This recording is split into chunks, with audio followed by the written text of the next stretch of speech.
Dear friends, ಎಲ್ರಿಗೂ ನಮಸ್ಕಾರ. ಜ್ಞಾನಗಂಗೋತ್ರಿ ಸಂಸ್ಥೆ ಇನ್ಕ್ವೆಸ್ಟ್ ಪ್ರಚಲಿತ ಘಟನೆಗಳ ಸರಣಿಗೆ ನಿಮ್ಮೆಲ್ಲರಿಗೂ ಮತ್ತೊಮ್ಮೆ ಸ್ವಾಗತ. ಸೊ ಇವತ್ತು ನಾನು ಈ ಸರಣಿಯ 551ನೇ ಸಂಚಿಕೆಯನ್ನು ನಿಮ್ಮ ಜೊತೆ ಡಿಸ್ಕಸ್ ಮಾಡ್ತಾ ಇದ್ದೇನೆ. ಸೊ ಇದು 13ನೇ ಸೆಪ್ಟೆಂಬರ್ 2023ಕ್ಕೆ ಸಂಬಂಧಪಟ್ಟಿರ್ತಕ್ಕಂಥ ಪ್ರಚಲಿತ ಘಟನೆಗಳಾಗಿರ್ತವೆ. ಸೊ ಪ್ರಚಲಿತ ಘಟನೆಗಳ ಅಂತ್ಯದಲ್ಲಿ 2 ಇನ್ಕ್ವೆಸ್ಟ್ ಚಾಲೆಂಜ್ ಪ್ರಶ್ನೆಗಳನ್ನು ಕೊಡ್ತೇವೆ ಮತ್ತು ಆರ್ಟಿಕಲ್ಸ್ ಮಧ್ಯದಲ್ಲೂ ಕೂಡ ಒಂದು ಪ್ರಶ್ನೆ ಇರುತ್ತೆ. ಈ ಎಲ್ಲ ಪ್ರಶ್ನೆಗಳಿಗೆ ಉತ್ತರಗಳನ್ನು ನೀವು ಕಮೆಂಟ್ ಸೆಕ್ಷನ್ ಅಲ್ಲಿ ತಿಳಿಸಬಹುದಾಗಿರುತ್ತೆ. ಸೊ ಇವತ್ತಿನ ಪ್ರಚಲಿತ ಘಟನೆಗಳನ್ನು ಡಿಸ್ಕಸ್ ಮಾಡೋದಕ್ಕಿಂತ ಮುಂಚೆ ನಿನ್ನೆ ಕೊಟ್ಟಿದ್ದಂತಹ ಚಾಲೆಂಜ್ನ 2 ಪ್ರಶ್ನೆಗಳ ಉತ್ತರಗಳನ್ನು ನೀವು ಇಲ್ಲಿ ನೋಡ್ಕೊಳ್ಬಹುದಾಗಿರುತ್ತೆ. ಸೊ ಪ್ರಶ್ನೆ ಸಂಖ್ಯೆ 1 ವಿಯೆಟ್ನಾಂ ಆಗಿರುತ್ತೆ ಮತ್ತು ಪ್ರಶ್ನೆ ಸಂಖ್ಯೆ 2ಕ್ಕೆ 1999 ಸರಿಯಾದ ಉತ್ತರವಾಗಿರುತ್ತೆ. ಹಾಗಿದ್ದರೆ ಸೊ ಇವತ್ತಿನ ಮೊದಲನೇ ಪ್ರಶ್ನೆಗೆ ಹೋಗೋಣ. The first question of the day is: ದಕ್ಷಿಣ ಕನ್ನಡದ ಮೂಡುಬಿದಿರೆಯ ಸಮೀಪದ ಮೂಡುಕೊಣಜೆ ಬಳಿ ಇತ್ತೀಚಿನ ಪುರಾತತ್ವ ಅನ್ವೇಷಣೆಗಳಲ್ಲಿ ಏನು ಕಂಡು ಬಂದಿದ್ದಾವೆ? So what was found in the recent archaeological explorations near Mudukonaje near Moodbidri in Dakshina Kannada? So Dakshina ಕನ್ನಡದಲ್ಲಿರ್ತಕ್ಕಂಥ ಮೂಡುಬಿದ್ರೆಯಲ್ಲಿ so ಬಹಳ ಇತ್ತೀಚೆಗೆ ಪುರಾತತ್ವ ಸಮಯಕ್ಕೆ ಸಂಬಂಧಪಟ್ಟಿರ್ತಕ್ಕಂಥ ಕೆಲವೊಂದು ವಸ್ತುಗಳು ಸಿಕ್ಕಿರುತ್ತೆ. ಸೊ ಇದು ಹಿಸ್ಟಾರಿಕಲ್ ಅಥವಾ ಐತಿಹಾಸಿಕ ಅಥವಾ ಇತಿಹಾಸಕ್ಕೆ ಸಂಬಂಧಪಟ್ಟಿರ್ತಂಥ ಒಂದು ಅಪ್ಡೇಟ್ ಆಗಿರುತ್ತೆ. ಯೂಶುವಲಿ ನಮಗೆ ಹಿಸ್ಟ್ರಿಗೆ ಸಂಬಂಧಪಟ್ಟಂತೆ ಕರೆಂಟ್ ಅಫೇರ್ಸ್ ಬಹಳ ಕಡಿಮೆ ಸಿಗುತ್ತೆ. ಸೊ ಅದರಿಂದ ಎಷ್ಟು ಕಡಿಮೆ ಸಿಗುತ್ತೆ ಅದರ ಮೇಲೆ ಪ್ರಶ್ನೆಗಳಾಗ್ತಕ್ಕಂಥ ಸಾಧ್ಯತೆ ಬಹಳ ಜಾಸ್ತಿ ಇರುತ್ತೆ. ಸೊ ಅದರಿಂದ ಈ ಒಂದು ಆರ್ಟಿಕಲ್ ಬಹಳ ಇಂಪಾರ್ಟೆಂಟ್ ಆಗಿರುತ್ತೆ. ಹಾಗಿದ್ರೆ ಮೂಡುಬಿದ್ರೆಯಲ್ಲಿ ಸಿಕ್ಕಿರ್ತಕ್ಕಂಥ ಆ ವಸ್ತುಗಳು ಯಾವುದು ಅಂತ ನಿಮಗೆ ಪ್ರಶ್ನೆ ಕೇಳಿದಾಗ ವಿಶಿಷ್ಟ ಟೆರಕೋಟಾ ಪ್ರತಿಮೆಗಳು ಅಂತ ಕರಿತೇವೆ, ಅಂದ್ರೆ ಯುನಿಕ್ ಟೆರಕೋಟಾ ಫಿಗರೆನ್ಸ್ ಅಂತ ಕರಿತೇವೆ.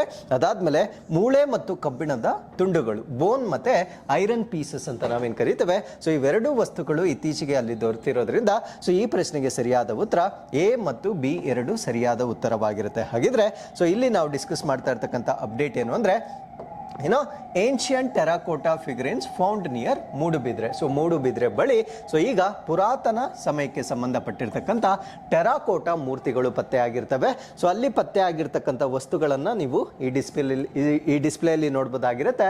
ಸೊ ಇಲ್ಲಿ ಪತ್ತೆ ಆಗಿರ್ತಕ್ಕಂಥ ಈ ವಸ್ತುಗಳನ್ನ ಏನೇನಂತ ಐಡೆಂಟಿಫೈ ಮಾಡಿದ್ದಾರೆ ಮತ್ತೆ ಇವು ಯಾವ ಕಾಲಕ್ಕೆ ಸೇರಿದವು ಅಂತ ಐಡೆಂಟಿಫೈ ಮಾಡಿದ್ದಾರೆ. ಸೊ ಇದೆಲ್ಲದನ್ನ ನಾನು ಆರ್ಟಿಕಲ್ ಅಲ್ಲಿ ಸಂಪೂರ್ಣವಾಗಿ ಎಕ್ಸ್ಪ್ಲೇನ್ ಮಾಡ್ತಾ ಬರ್ತೇನೆ. ಸೊ ಅಲ್ಲಿ ಸಿಕ್ಕಿರ್ತಕ್ಕಂಥ 2 ವಸ್ತುಗಳು ನಾನು ಪ್ರಶ್ನೆನೇ ಹೇಳಿದಾಗೆ ಯುನಿಕ್ ಟೆರಾಕೋಟಾ ಫಿಗರೆನ್ಸ್ ಅಂತ ಕರಿತೇವೆ, ಅಂದ್ರೆ ವಿಶಿಷ್ಟವಾಗಿರ್ತಕ್ಕಂಥ ಟೆರಾಕೋಟಾ ಮೂರ್ತಿಗಳು ಸಿಕ್ಕಿರುತ್ತೆ. ಅದಾದ್ಮೇಲೆ ಬೋನ್ ಮತ್ತೆ ಐರನ್ ಪೀಸಸ್ ಗಳನ್ನ ನಾವಲ್ಲಿ ನೋಡ್ಬೋದಾಗಿರುತ್ತೆ. ಸೊ ಇದು ಸಿಕ್ಕಿರ್ತಕ್ಕಂಥ ಒಂದು ಪ್ರದೇಶವನ್ನ ನಾನು ಏನಂತ ಕರಿತೀವಿ ಅಂದ್ರೆ ಮೂಡುಕೊಣಜೆ ಅಂತ ಕರಿತೇವೆ. ಸೊ ಇದು ಮೂಡುಬಿದ್ರೆ ಮತ್ತು ದಕ್ಷಿಣ ಕನ್ನಡ ಜಿಲ್ಲೆಯಲ್ಲಿ ಬರ್ತಕ್ಕಂಥ ಮೂಡುಬಿದ್ರೆಯ ಬಳಿ ಇರತಕ್ಕಂಥ ಒಂದು ಊರಾಗಿರುತ್ತೆ.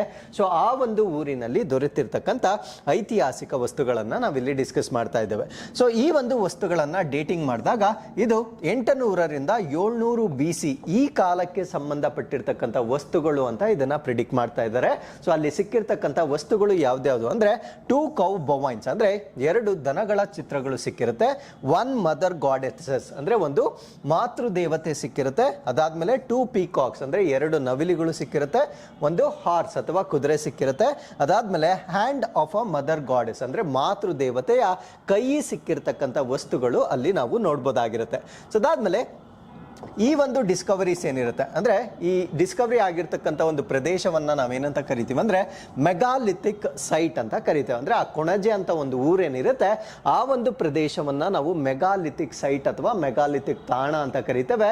ಸೊ ಈ ಒಂದು ಪ್ರದೇಶವನ್ನ ಬಹಳ ಹಿಂದೆ ಅಂದ್ರೆ 1980s ಅಲ್ಲಿ 1980ರ ದಶಕದಲ್ಲಿ ಸೊ ಅಲ್ಲಿರ್ತಕ್ಕಂಥ ಒಬ್ಬ ವ್ಯಕ್ತಿ ಅವರನ್ನ ನಾವು ಪುಂಡಕಾಯ್ ಗಣಪಯ್ಯ ಭಟ್ ಅಂತ ಕರಿತೇವೆ. ಸೊ ಪುಂಡಿಕಾಯ್ ಗಣಪಯ್ಯ ಭಟ್ ಅಂತ ಕರಿತೇವೆ. ಸೊ ಇವರು 1980ರ ದಶಕದಲ್ಲಿ ಅದೇ ಊರಿನಲ್ಲಿರ್ತಕ್ಕಂಥ ಮೆಗಾಲಿಥಿಕ್ ತಾಣಗಳನ್ನ ಅವರು ಕಂಡಿಡ್ತಿರ್ತಾರೆ.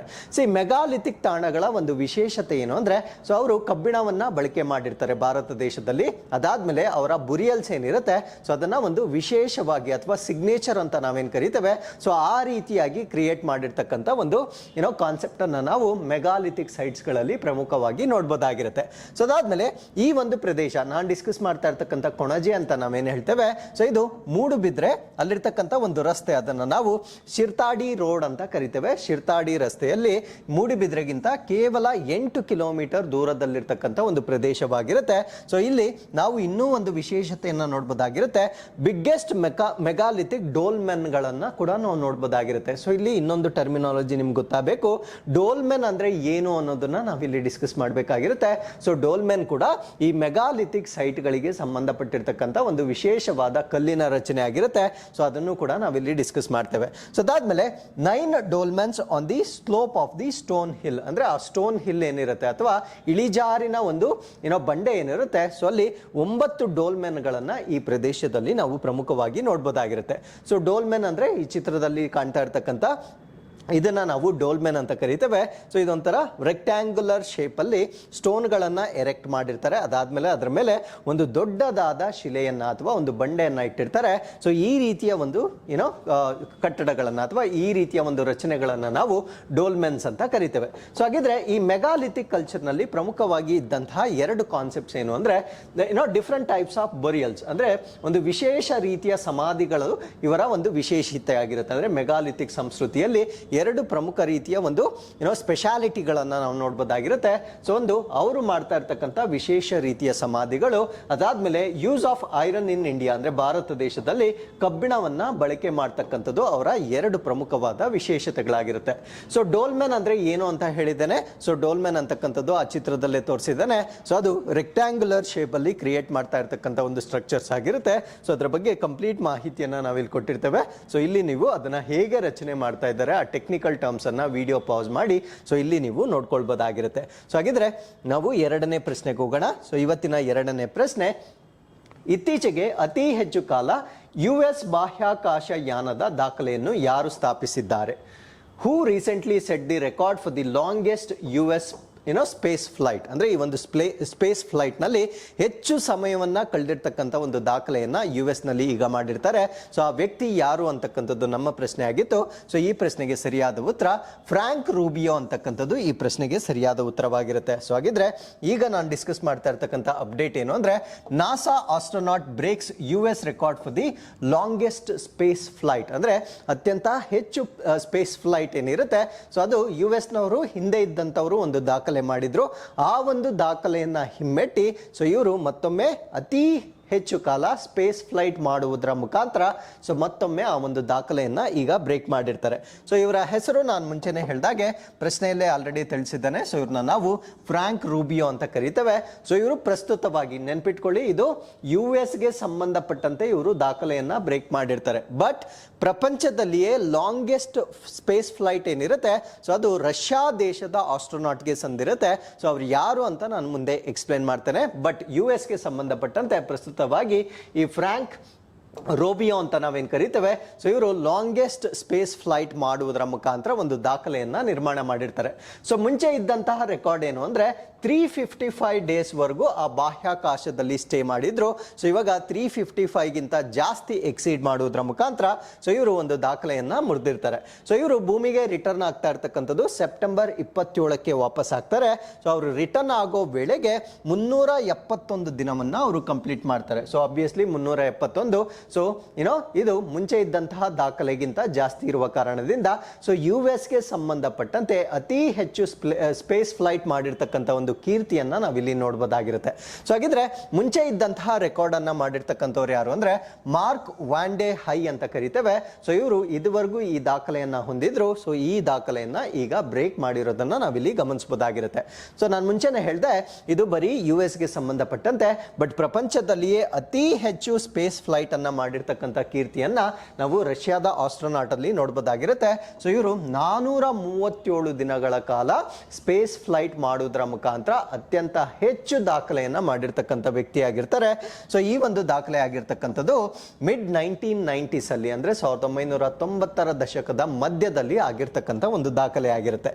So with this let's get into question number 3. So ಇವತ್ತಿನ ಪ್ರಶ್ನೆ ಸಂಖ್ಯೆ 3, ಪ್ರಮುಖ ಮೂಲಸೌಕರ್ಯ ಯೋಜನೆಗಳನ್ನು ಯೋಜಿಸಲು ಭಾರತ ಮತ್ತು UK ಮೂಲಸೌಕರ್ಯ ಹಣಕಾಸು ಸೇತುವೆಯನ್ನು ಪ್ರಾರಂಭಿಸಿದೆ. ಇದು ಯಾರ ಸಹಯೋಗವನ್ನು ಒಳಗೊಂಡಿದೆ? India and UK have launched an infrastructure financing bridge to plan major infrastructure projects. This collaboration involves, ಅಂದ್ರೆ ಭಾರತ ಮತ್ತೆ UK 2 ರಾಷ್ಟ್ರಗಳು ಒಂದು ಒಪ್ಪಂದವನ್ನ ಮಾಡ್ಕೊಂಡಿದ್ದಾವೆ. ಸೊ ಈ ಒಂದು ಒಪ್ಪಂದವನ್ನ ಏನಕ್ಕೆ ಮಾಡ್ಕೊಂಡಿದ್ದಾವೆ ಅಂದ್ರೆ, ಈ ಇನ್ಫ್ರಾಸ್ಟ್ರಕ್ಚರ್ ಅಥವಾ ಮೂಲಸೌಕರ್ಯ ಅಭಿವೃದ್ಧಿ ಅಥವಾ ಅಲ್ಲಿ ಫಂಡ್ ಗ್ಯಾಪ್ ಏನಿದೆ ಏನಿದೆ ಅಥವಾ ಕೊರತೆ ಏನಿದೆ ಸೊ ಅದನ್ನ ನೀಗಿಸುವ ಕಾರಣಕ್ಕಾಗಿ ಒಂದು ಒಪ್ಪಂದವನ್ನ ಮಾಡ್ಕೊಂಡಿದ್ದಾವೆ. ಹಾಗಿದ್ರೆ ಭಾರತ ಮತ್ತು UK ನಡುವೆ ಈ ಒಂದು ಒಪ್ಪಂದವನ್ನ ಮಾಡಿಕೊಂಡಿರ್ತಕ್ಕಂಥ ಎರಡು ಸೆಗ್ಮೆಂಟ್ಸ್ ಯಾವುದು ಅನ್ನೋದು ನಮ್ಮ ಪ್ರಶ್ನೆ ಆಗಿತ್ತು. ಸೊ ಈ ಪ್ರಶ್ನೆಗೆ ಸರಿಯಾದ ಉತ್ತರ ನಮ್ಮ ಭಾರತ ದೇಶದ ನೀತಿ ಆಯೋಗ ಮತ್ತು UKಗೆ ಸಂಬಂಧಪಟ್ಟಂತೆ ಸಿಟಿ ಆಫ್ ಲಂಡನ್ ಕಾರ್ಪೊರೇಷನ್ ಅಂತ ನಾವೇನ್ ಕರಿತೇವೆ. ಸೊ ಇವರಿಬ್ಬರು ಕೂಡ ಒಂದು ಇನ್ಫ್ರಾಸ್ಟ್ರಕ್ಚರ್ ಡೆವಲಪ್ ಮಾಡ್ತಕ್ಕಂಥ ಒಂದು ಉದ್ದೇಶದಿಂದ ಆ ಫಂಡಿಂಗ್ ಗ್ಯಾಪ್ ಏನಿದೆ ಅದನ್ನ ಫಿಲ್ ಮಾಡುವ ಕಾರಣಕ್ಕಾಗಿ ಒಂದು ಒಪ್ಪಂದವನ್ನ ಮಾಡ್ಕೊಂಡಿರ್ತಾರೆ. ಸೊ ಹಾಗಿದ್ರೆ ಸೊ ಈ ಆರ್ಟಿಕಲ್ ಅಲ್ಲಿ ನಾನು ಡಿಸ್ಕಸ್ ಮಾಡ್ತಾ ಇರ್ತಕ್ಕಂಥದ್ದು ಒಂದು ಮೆಮೊರಾಂಡಮ್ ಆಫ್ ಅಂಡರ್ಸ್ಟ್ಯಾಂಡಿಂಗ್ ಆಗಿರುತ್ತೆ. ಸೊ ಈ ಒಂದು ತೀರುವಳಿ ಒಪ್ಪಂದ ಆಗಿರ್ತಕ್ಕಂಥದ್ದು ಭಾರತ ಮತ್ತು UK ನಡುವೆ ಆಗಿರ್ತಕ್ಕಂಥ ಒಂದು ತೀರುವಳಿ ಒಪ್ಪಂದವಾಗಿರುತ್ತೆ. ಸೊ ಈ ಒಂದು ಒಪ್ಪಂದ ಯಾವುದಕ್ಕೆ ಸಂಬಂಧಪಟ್ಟಿದ್ದು ಅಂದ್ರೆ ಇನ್ಫ್ರಾ ಅಂದ್ರೆ ಮೂಲ ಸೌಕರ್ಯಗಳ ಅಭಿವೃದ್ಧಿಗೆ ಸಂಬಂಧಪಟ್ಟಿರ್ತಕ್ಕಂಥ ಒಂದು ಪ್ರಾಜೆಕ್ಟ್ ಆಗಿರುತ್ತೆ ಅಥವಾ ಒಂದು ಒಪ್ಪಂದವಾಗಿರುತ್ತೆ.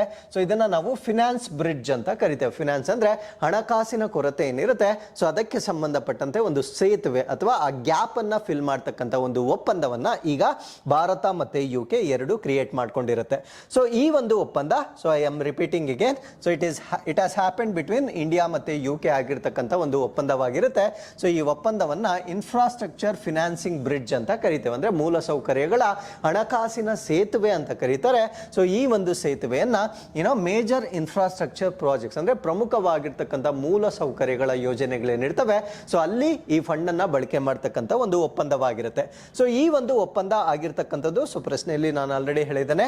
ಸೊ ನಮ್ಮ ಭಾರತ ದೇಶದ ನೀತಿ ಆಯೋಗ ಮತ್ತು ಸಿಟಿ ಆಫ್ ಲಂಡನ್ ಕಾರ್ಪೊರೇಷನ್ ನಡುವೆ ಆಗಿರ್ತಕ್ಕಂಥ ಒಂದು ಒಪ್ಪಂದವಾಗಿರುತ್ತೆ. So with this let's get into question number 4. So ಇವತ್ತಿನ 4ನೇ ಪ್ರಶ್ನೆ, UNDP ಭಾರತ ಅಂದ್ರೆ ಭಾರತದ ಒಂದು ವಿಂಗ್, ಇದನ್ನ ನಾವು UNDP ಭಾರತ ಅಂತ ಕರಿತೇವೆ. ಮತ್ತು ಯಾವ ಸಂಸ್ಥೆಯು ಸಣ್ಣ ಹಿಡುವಳಿದಾರ ರೈತರನ್ನು ಬೆಂಬಲಿಸಲು ಕೃಷಿ ಮತ್ತು ಆಹಾರ ವ್ಯವಸ್ಥೆಗಳಲ್ಲಿ ದತ್ತಾಂಶ ಚಾಲಿತ ಆವಿಷ್ಕಾರಗಳನ್ನು ರಚಿಸಲು ತೀರುವಳಿ ಒಪ್ಪಂದಕ್ಕೆ ಸಹಿ ಮಾಡಿವೆ? UNDP India and which organization signed memorandum of understanding to co-create data-driven innovations in agriculture and food system to support small holder farmers? ಅಂದ್ರೆ ಈ ಸಣ್ಣ ಹಿಡುವಳಿದಾರರು ಅಂದ್ರೆ ಚಿಕ್ಕ ಚಿಕ್ಕ ಜಮೀನುಗಳನ್ನ ಹೊಂದಿರ್ತಾರೆ, ಸಣ್ಣ ಮಟ್ಟಿಗೆ ಅವರು ಕೃಷಿಯನ್ನ ಮಾಡ್ತಾ ಇರ್ತಾರೆ.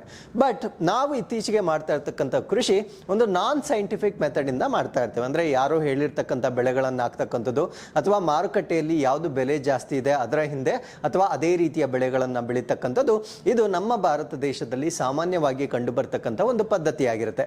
ಸೊ ಇಲ್ಲಿ ಯಾವುದೇ ಸೈಂಟಿಫಿಕ್ ಬ್ಯಾಕ್ಡ್ ಅಥವಾ ಸೈಂಟಿಫಿಕ್ ಎವಿಡೆನ್ಸ್ ನ ಆಧಾರದ ಮೇಲೆ ನಾವು ಬೆಳೆಗಳನ್ನ ಬೆಳೀತಾ ಇಲ್ಲ. ಸೊ ಆ ಒಂದು ಗ್ಯಾಪ್ ಏನಿದೆ ಅದನ್ನ ಫಿಲ್ ಮಾಡುವ ಕಾರಣದಿಂದ ಸೊ ನಮ್ಮ ಭಾರತ ದೇಶದಲ್ಲಿರ್ತಕ್ಕಂಥ UNDP ಮತ್ತೆ ಯಾವ ಸಂಸ್ಥೆ, ನಾನು ಕೇಳಿರೋದು ಯಾವ ಸಂಸ್ಥೆಯ ಜೊತೆಗೆ ಸೊ ಈ ರೀತಿಯ ಒಂದು ಡೇಟಾವನ್ನ ಕ್ರಿಯೇಟ್ ಮಾಡ್ತಾರೆ. ಡೇಟಾವನ್ನ ಯಾವುದರ ಆಧಾರದ ಮೇಲೆ ಕ್ರಿಯೇಟ್ ಮಾಡ್ತಾರೆ ಅಂದ್ರೆ ಸೊ ಆ ಭಾಗದಲ್ಲಿ ಅಂದ್ರೆ ಅಲ್ಲಿರ್ತಕ್ಕಂಥ ಒಂದು ಕ್ಲೈಮೇಟ್ ಆಗಿರ್ಬೋದು ಅಥವಾ ಸಾಯಿಲ್ ಕಂಡೀಷನ್ ಆಗಿರ್ಬೋದು, ರೈನ್ಫಾಲ್ ಆಗಿರ್ಬೋದು, ಸೊ ಈ ರೀತಿಯ ಎಲ್ಲ ಹವಾಮಾನ ಲಕ್ಷಣಗಳಿಗೆ ಯಾವ ಬೆಳೆಗಳನ್ನ ನಾವಿಲ್ಲಿ ಬೆಳೆದ್ರೆ ಸೂಕ್ತವಾಗಿರುತ್ತೆ ಅಂತಕ್ಕಂಥ ಒಂದು ಸೈಂಟಿಫಿಕ್ ಇನ್ಫಾರ್ಮೇಶನ್ ಅನ್ನ ಕ್ರಿಯೇಟ್ ಮಾಡ್ತಾರೆ. ಸೊ ಆ ಒಂದು ಇನ್ಫಾರ್ಮೇಶನ್ ಅನ್ನ ಆ ಸಣ್ಣ ಹಿಡುವಳಿದಾರರೇನಿರ್ತಾರೆ ಸೊ ಅವರಿಗೆ ಎಜುಕೇಟ್ ಮಾಡುವುದರ ಮುಖಾಂತರ ಆ ಕ್ರಾಪ್ ಲಾಸ್ ಏನಾಗುತ್ತೆ ಅದನ್ನ ನಾವು ಪ್ರಿವೆಂಟ್ ಮಾಡ್ತಕ್ಕಂಥ ಒಂದು ಯೋಜನೆ ಆಗಿರುತ್ತೆ. ಸೊ ಈ ಒಂದು ಯೋಜನೆಯನ್ನ ಸಾಕಾರಗೊಳಿಸಲಿಕ್ಕೆ UNDP ಭಾರತ ಯಾರೊಂದಿಗೆ ಸಹಿ ಮಾಡಿಕೊಂಡಿದೆ ಅನ್ನೋದು ನಮ್ಮ ಪ್ರಶ್ನೆ ಆಗಿತ್ತು.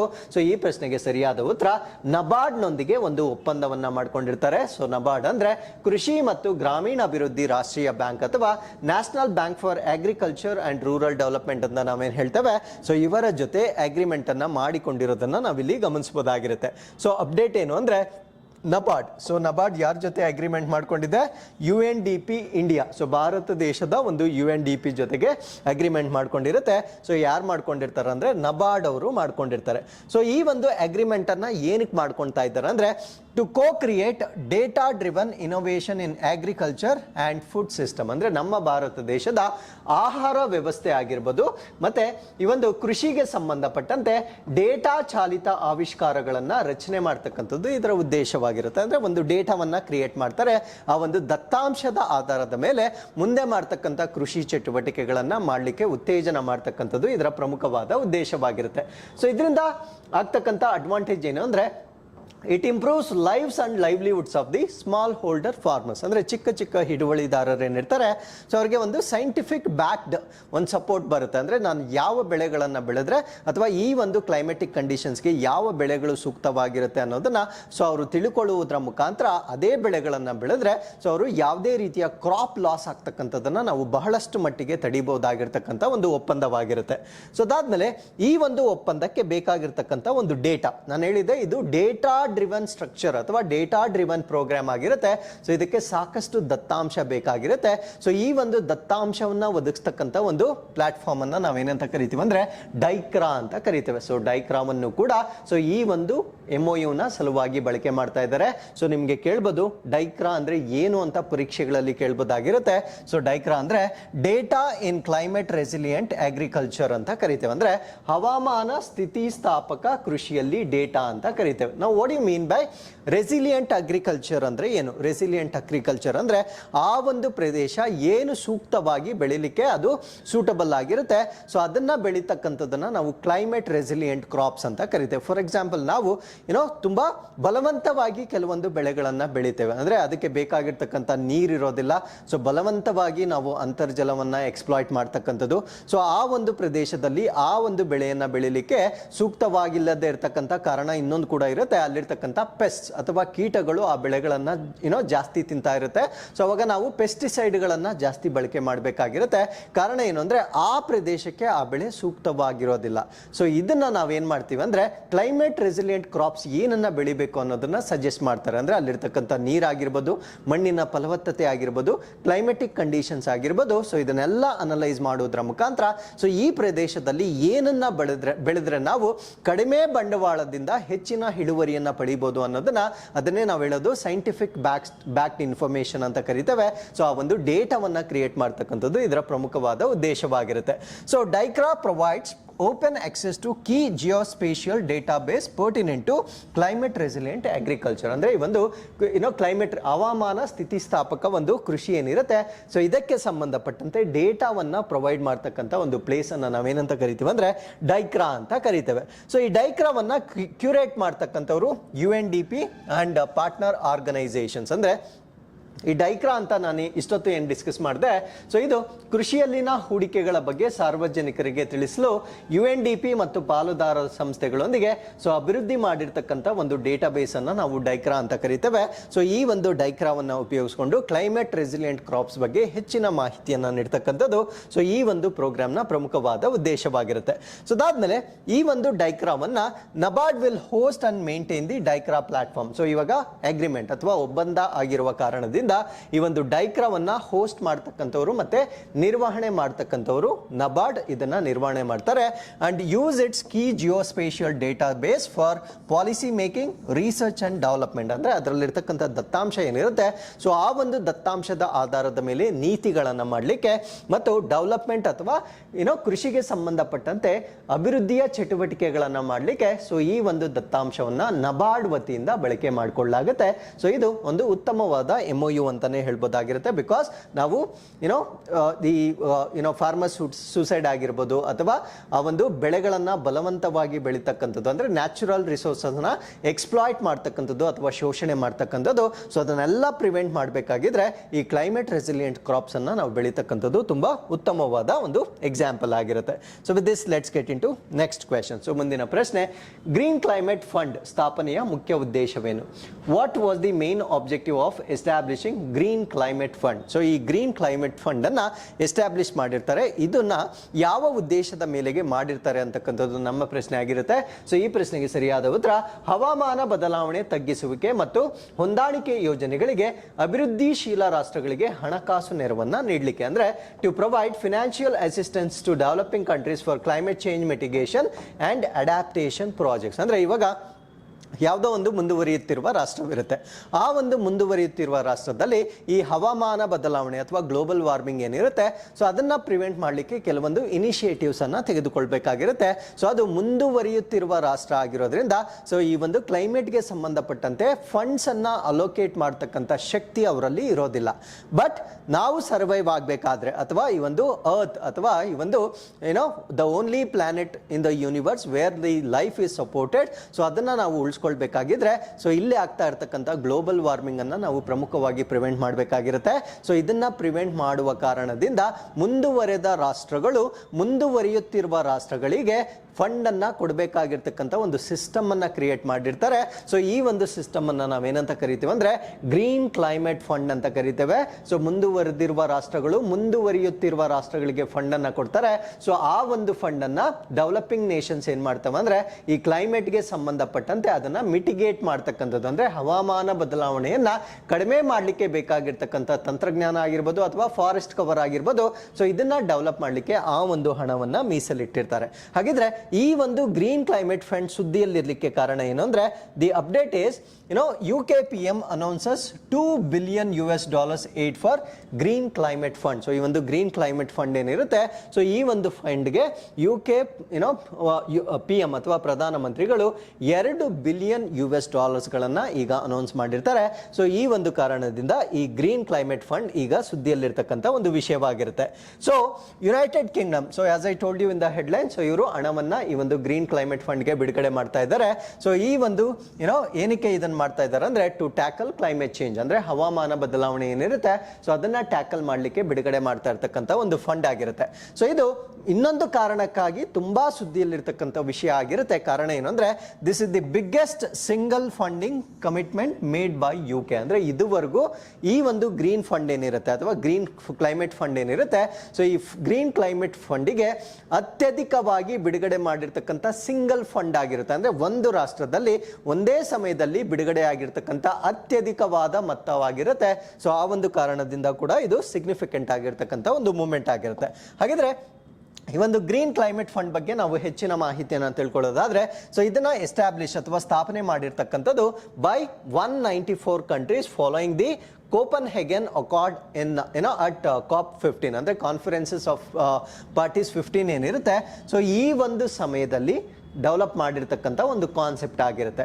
ಸೊ ಈ ಒಂದು ಕಾನ್ಸೆಪ್ಟ್ನ ಡೆವಲಪ್ ಮಾಡಿದಾಗ ಇದ್ದಂತಹ ರಾಷ್ಟ್ರಗಳು 194 ರಾಷ್ಟ್ರಗಳ ಒಂದು ಡಿಸಿಷನ್ನ ಆಧಾರದ ಮೇಲೆ ಈ ಕೋಪನ್ಹೆಗನ್ ಅಕಾರ್ಡ್ ಅಂತ ಕರಿತೇವೆ. ಸೊ ಇದು ಆಗಿರ್ತಕ್ಕಂಥದ್ದು COP15 ಅಲ್ಲಿ ಆಗಿರ್ತಕ್ಕಂಥ ಒಂದು ಫಂಡಿಂಗ್ ಸಿಸ್ಟಮ್ ಆಗಿರುತ್ತೆ. So it was establish with the framework of the United Nations framework convention on climate change ಅಂತ ಕರಿತೇವೆ. ಅಂದ್ರೆ UNFCCC ಅಂತ ಕರಿತೇವೆ. UNFCCC ಅಂದ್ರೆ United Nations framework convention on climate change. ಈ ಒಂದು ಚೌಕಟ್ಟಿನ ಒಳಗಡೆ ಸ್ಥಾಪನೆ ಮಾಡಿರ್ತಕ್ಕಂಥ ಒಂದು ಫಂಡ್ ಆಗಿರುತ್ತೆ. ಸೊ ನಿಮಗೆ ಅರ್ತ್ ಸಮಿಟ್ ಗೊತ್ತಿರುತ್ತೆ. 1992 ಅಂದ್ರೆ 1992ರಲ್ಲಿ ಭೂ ಶೃಂಗಸಭೆ ಅಂತ ನಡೆದಿರ್ತಾರೆ. ಭೂ ಶೃಂಗಸಭೆ ಏನಕ್ಕೆ ಮಾಡಿರ್ತಾರೆ ಅಂದ್ರೆ ಸೊ ನಮ್ಮ ಪ್ರಪಂಚದಲ್ಲಿರ್ತಕ್ಕಂಥ ಎಲ್ಲಾ ವಿಷಯಗಳನ್ನ ಅಂದ್ರೆ ಪ್ರಾಬ್ಲಮ್ಸ್ ಅನ್ನ ಡಿಸ್ಕಸ್ ಮಾಡ್ಲಿಕ್ಕೆ ಒಂದು ವೇದಿಕೆಯನ್ನ ಕ್ರಿಯೇಟ್ ಮಾಡ್ತಾರೆ. ಸೊ ಅದನ್ನ ನಾವು ಅರ್ತ್ ಸಮಿಟ್ ಅಂತ ಕರಿತೇವೆ. ಸೊ ಅರ್ತ್ ಸಮಿಟ್ ನ ಔಟ್ಪುಟ್ ಅನ್ನ ನಾವೇನಂತ ಕರಿತೀವಿ ಅಂದ್ರೆ UNFCC ಅಂತ ಕರಿತೇವೆ. ಸೊ ನಾನು ಇಲ್ಲಿ ಎಕ್ಸ್ಪ್ಲೈನ್ ಮಾಡಿರ್ತಕ್ಕಂಥ ಈ ಒಂದು ಯೂನಿಟ್ ಏನಿರುತ್ತೆ ಇದನ್ನ UNFCC ಅಂತ ಕರಿತೇವೆ. ಸೊ ಇದು ಮೇಜರ್ ಆಗಿ ಹವಾಮಾನ ಬದಲಾವಣೆಗೆ ಸಂಬಂಧಪಟ್ಟಂತೆ ಡಿಸ್ಕಸ್ ಮಾಡ್ತಕ್ಕಂಥ ಒಂದು ವೇದಿಕೆ ಆಗಿರುತ್ತೆ. ಸೊ ಪ್ರತಿ ವರ್ಷ ಇದರಲ್ಲಿರ್ತಕ್ಕಂಥ ಮೆಂಬರ್ ನೇಷನ್ಸ್ ಡಿಸ್ಕಸ್ ಮಾಡ್ತಾರೆ. ಆ ಒಂದು ಸಭೆಗಳನ್ನ ನಾವೇನಂತ ಕರಿತೇವೆ ಅಂದ್ರೆ ಕಾನ್ಫರೆನ್ಸಸ್ ಆಫ್ ಪಾರ್ಟೀಸ್ ಅಂತ ಕರಿತೇವೆ. ಸೊ ಆ ರೀತಿ ನಡೆದ 15ನೇ ಸಭೆಯಲ್ಲಿ ಈ ಒಂದು ಗ್ರೀನ್ ಕ್ಲೈಮೇಟ್ ಫಂಡ್ ಅನ್ನ ಇವರು ಕ್ರಿಯೇಟ್ ಮಾಡ್ಕೊಂಡಿರ್ತಾರೆ. ಸೊ ಅದು ಈಗಲೂ ಕೂಡ ಚಾಲ್ತಿಯಲ್ಲಿರ್ತಕ್ಕಂಥ ಒಂದು ಪದ್ಧತಿ ಆಗಿರುತ್ತೆ. ಸೊ ಈ ಒಂದು ಫಂಡ್ ಅನ್ನ ಏನಕ್ಕೆ ಯೂಸ್ ಮಾಡ್ತಾರೆ ಅಂದ್ರೆ to assist developing countries in adaptation and mitigation practices to counter climate change. ಅಂದ್ರೆ ಮುಂದುವರಿಯುತ್ತಿರುವ ರಾಷ್ಟ್ರಗಳು ಈ ಒಂದು ಹವಾಮಾನ ಬದಲಾವಣೆಯನ್ನ ನಿಗ್ರಹ ಮಾಡಲಿಕ್ಕೆ ಬೇಕಾಗಿರ್ತಕ್ಕಂಥ ಹಣಕಾಸನ್ನ ಒದಗಿಸ್ತಕ್ಕಂಥದ್ದು ಇದರ ಪ್ರಮುಖವಾದ ಉದ್ದೇಶವಾಗಿರುತ್ತೆ. ಸೊ ಈ ಒಂದು ಗ್ರೀನ್ ಕ್ಲೈಮೇಟ್ ಫಂಡ್ ಏನಿರುತ್ತೆ is based in Incheon South Korea. ಅಂದ್ರೆ ಇದು ಇರ್ತಕ್ಕಂಥದ್ದು ದಕ್ಷಿಣ ಕೊರಿಯಾದ ಇಂಚಿಯಾನ್ ನಲ್ಲಿ ನೆಲೆಗೊಂಡಿರ್ತಕ್ಕಂಥ ಒಂದು ಪದ್ಧತಿ ಆಗಿರುತ್ತೆ. So it is govern by, so ಇದನ್ನ ಯಾರು ಗವರ್ನ್ ಮಾಡ್ತಾರೆ ಅಂದ್ರೆ ಈ ಒಂದು ಫಂಡ್ ಅನ್ನ ಯಾರು ನಿರ್ವಹಣೆ ಮಾಡ್ತಾರೆ ಅಂದ್ರೆ so governed by board of 24 members and supported by secretariat. ಅಂದ್ರೆ ಇದಕ್ಕೊಂದು ಕೇಂದ್ರ ಕಚೇರಿ ಇರುತ್ತೆ. ಸೊ ಅದಾದ್ಮೇಲೆ ಈ ಒಂದು ಫಂಡ್ ಅನ್ನ ಮ್ಯಾನೇಜ್ ಮಾಡ್ಲಿಕ್ಕೆ 24 ಸದಸ್ಯರ ಮಂಡಳಿ ಇದನ್ನ ನಿರ್ವಹಣೆ ಮಾಡ್ತಕ್ಕಂಥ ಒಂದು ಯೂನಿಟ್ ಅಥವಾ ಗ್ರೂಪ್ ಆಗಿರುತ್ತೆ. ಸೊ ಅದಾದ್ಮೇಲೆ ಇದರ ಮೇನ್ ಮೇನ್ ಆಬ್ಜೆಕ್ಟಿವ್ ಏನು ಅಂದರೆ ಈ ಕ್ಲೈಮೇಟ್ ಚೇಂಜ್ ಏನಿರುತ್ತೆ ಅದಕ್ಕೆ ಸಂಬಂಧಪಟ್ಟಂತೆ ಪ್ರಾಜೆಕ್ಟ್ಸ್ ಅಥವಾ ಯೋಜನೆಗಳನ್ನು ಡಿಸೈನ್ ಮಾಡ್ತಕ್ಕಂಥದ್ದು, ಕಾರ್ಯಕ್ರಮಗಳನ್ನು ಅಥವಾ ಪ್ರೋಗ್ರಾಮ್ಸ್ಗಳನ್ನು ಡಿಸೈನ್ ಮಾಡ್ತಕ್ಕಂಥದ್ದು, ಪಾಲಿಸೀಸ್ ಅಂದರೆ ನೀತಿಗಳನ್ನು ಮಾಡ್ತಕ್ಕಂಥದ್ದು. ಸೊ ಇದು ಪ್ರಮುಖವಾಗಿ ಡೆವಲಪಿಂಗ್ ಕಂಟ್ರೀಸ್ ಅಂದರೆ ಮುಂದುವರಿಯುತ್ತಿರುವ ರಾಷ್ಟ್ರಗಳಿಗಾಗಿ ತೆಗೆದುಕೊಂಡಿರ್ತಕ್ಕಂಥ ಒಂದು ಫಂಡ್ ಆಗಿರುತ್ತೆ. So the centrepiece of efforts to raise climate finance under the UNFCCC ಅಂದರೆ ಇದರ ಕೇಂದ್ರೀಕೃತವಾಗಿರ್ತಕ್ಕಂಥ ಒಂದು ಥೀಮ್ ಅಥವಾ ಐಡಿಯಾ ಏನು ಅಂದರೆ UNFCCC ಕೆಳಗೆ ಈ ಹವಾಮಾನ ಬದಲಾವಣೆಗೆ ಸಂಬಂಧಪಟ್ಟಂತೆ ಹಣವನ್ನು ಅಥವಾ ನಿಧಿಯನ್ನ ರೇಸ್ ಮಾಡ್ತಕ್ಕಂಥದ್ದು. ಸೊ ಈ ಒಂದು ಗ್ರೀನ್ ಕ್ಲೈಮೇಟ್ ಫಂಡ್ ನ ಪ್ರಮುಖವಾಗಿರ್ತಕ್ಕಂಥ ಒಂದು ಉದ್ದೇಶ ಅಥವಾ ಆಬ್ಜೆಕ್ಟಿವ್ ಆಗಿರುತ್ತೆ. So with this let's get into question number 6. So ಇವತ್ತಿನ 6ನೇ ಪ್ರಶ್ನೆ, ಭಾರತದಲ್ಲಿ ಯಾವ ಸಂಸ್ಥೆಯು ಶಾಂತಿ ಸ್ವರೂಪ್ ಭಟ್ನಾಗರ್ ಪ್ರಶಸ್ತಿಗಳನ್ನು ಪ್ರದಾನ ಮಾಡುತ್ತದೆ? ಸೊ ಇದನ್ನು ದೇಶದಲ್ಲಿ ವಿಜ್ಞಾನಕ್ಕೆ ಪ್ರತಿಷ್ಠಿತ ಬಹುಮಾನ ಎಂದು ಪರಿಗಣಿಸಲಾಗಿರುತ್ತದೆ. Which organisation in India awards Shanti Swarup Bhatnagar awards considered prestigious prizes for science in the country? So ಈ ಒಂದು ಪ್ರಶಸ್ತಿಯನ್ನ ನಾವೇನಂತ ಕರಿತೀವಿ ಅಂದ್ರೆ ಶಾಂತಿ ಸ್ವರೂಪ್ ಭಟ್ನಾಗರ್ ಪ್ರಶಸ್ತಿ ಅಂತ ಕರಿತೇವೆ. ಸೊ ಇದನ್ನ ನಮ್ಮ ಭಾರತ ದೇಶದಲ್ಲಿ ಕೊಡ್ತಕ್ಕಂಥವರು CSIR ಅಂದ್ರೆ council of scientific and industrial research ಅಂತ ನಾವೇನ್ ಕರಿತೇವೆ. ಸೊ ಇವರ ವತಿಯಿಂದ ಕೊಡ್ತಕ್ಕಂಥ ಒಂದು ಪ್ರಮುಖವಾದ ಪ್ರಶಸ್ತಿ ಆಗಿರುತ್ತೆ. ಸೊ ಇದರ ಬಗ್ಗೆ ನಾವು ಯಾಕೆ ಡಿಸ್ಕಸ್ ಮಾಡ್ತಾ ಇದ್ದೀವಿ ಅಂದ್ರೆ, ಸೊ ಈ ಒಂದು ಪ್ರಶಸ್ತಿಯನ್ನ ಯಾರ್ಯಾರಿಗೆ ಕೊಟ್ಟಿದ್ದಾರೆ ಅನ್ನೋದನ್ನ ಈಗ ಅನೌನ್ಸ್ ಮಾಡಿರ್ತಾರೆ. ಸೊ ಅದನ್ನ ತಿಳ್ಕೊಳ್ಳೋದಕ್ಕಿಂತ ಮುಂಚೆ ಈ ಶಾಂತಿ ಸ್ವರೂಪ್ ಭಟ್ನಾಗರ್ ಬಗ್ಗೆ ಸ್ವಲ್ಪ ಮಾಹಿತಿಯನ್ನು ನಾವು ಡಿಸ್ಕಸ್ ಮಾಡ್ತಾ ಬರೋಣ. ಸೊ ಇವರು 24 ಫೆಬ್ರವರಿ 1894 ಬರ್ತಾ ಆಗಿರ್ತಕ್ಕಂಥ ವ್ಯಕ್ತಿ ಆಗಿರ್ತಾರೆ. ಸೊ ಇವರನ್ನ ನಾವು ಫಾದರ್ ಆಫ್ ರಿಸರ್ಚ್ ಲ್ಯಾಬೊರೇಟರೀಸ್ ಅಂತ ಕರಿತೇವೆ. ಅಂದ್ರೆ ಈ ಒಂದು ರಿಸರ್ಚ್ ಅಂಡ್ ಡೆವಲಪ್ಮೆಂಟ್ ಅಂತ ನಾವೇನು ಕರಿತೇವೆ. ಸೊ ಇದನ್ನ ಮಾಡಿರ್ತಕ್ಕಂಥ ಪಯನಿಯರ್ಸ್ ಅಥವಾ ಮೊಟ್ಟ ಮೊದಲ ವ್ಯಕ್ತಿಗಳಲ್ಲಿ ಇವರು ಇರ್ತಾರೆ, ಮುಂಚೂಣಿಯಲ್ಲಿರ್ತಾರೆ.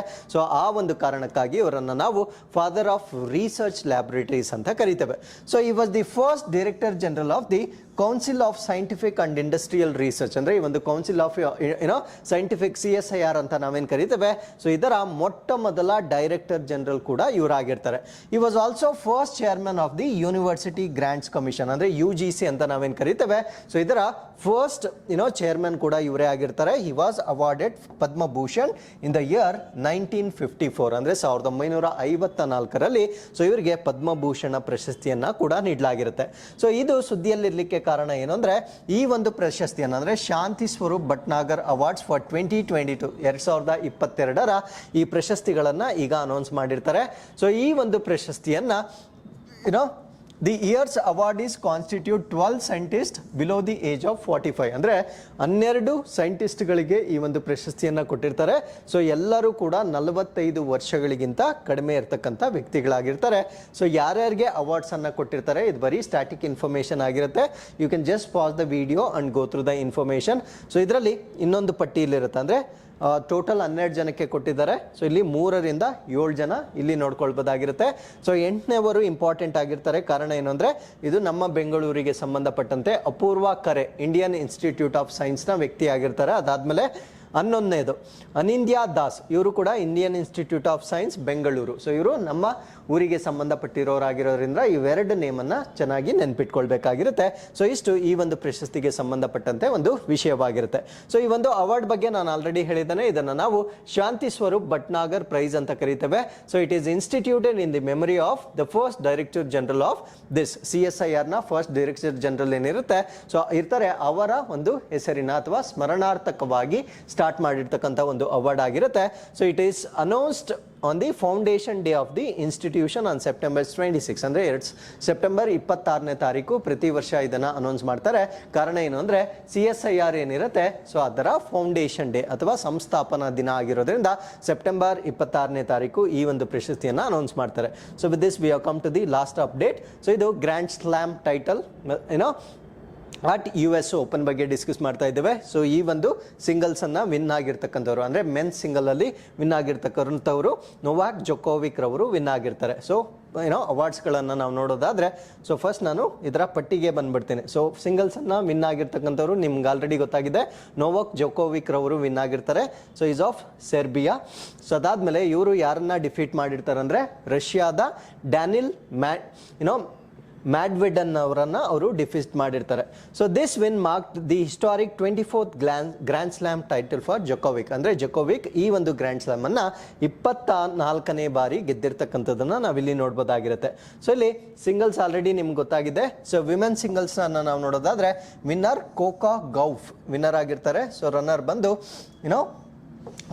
ಅರ್ನಾ ಸಬೆಲಂಕಾ, ಸೊ ಇದರ ರನ್ನರ್ ಆಗಿರ್ತಾರೆ, ಅಂದರೆ ಫೀಮೇಲ್ಸಲ್ಲಿ ರನ್ನರ್ ಅಪ್. ಅದಾದಮೇಲೆ ವಿಮೆನ್ಸ್ ಡಬಲ್ಗೆ ಬಂದಾಗ ವಿನ್ನರ್ ಬಂದು ಎರಿನ್ ರಾಟ್ಲಿಫ್ ಆಫ್ ನ್ಯೂಜಿಲ್ಯಾಂಡ್ ಮತ್ತು ಗ್ಯಾಬ್ರಿಯಲಾ ಡೆಬ್ರೋಸ್ಕಿ ಆಫ್ ಕೆನಡಾ. ಸೊ ರನ್ನರ್ ಬಂದು Laura Siegemund of Germany and Vera Zvonareva so of Russia. So ಇದರಲ್ಲಿ ಅಂದರೆ ಡಬಲ್ಸ್ ವಿಮೆನ್ಸ್ ಡಬಲ್ಸಲ್ಲಿ ವಿನ್ನರ್ ಮತ್ತು ರನ್ನರ್ ಆಗಿರ್ತಾರೆ.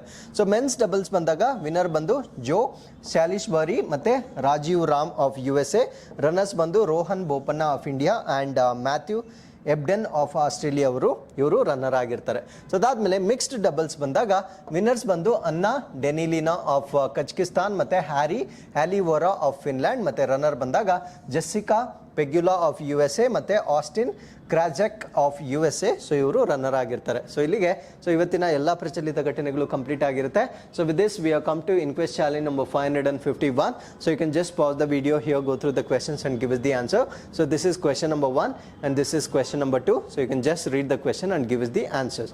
So once again I'll meet you tomorrow with tomorrow's updates. Till then, keep reading, take care of yourselves, and thank you very much for watching this.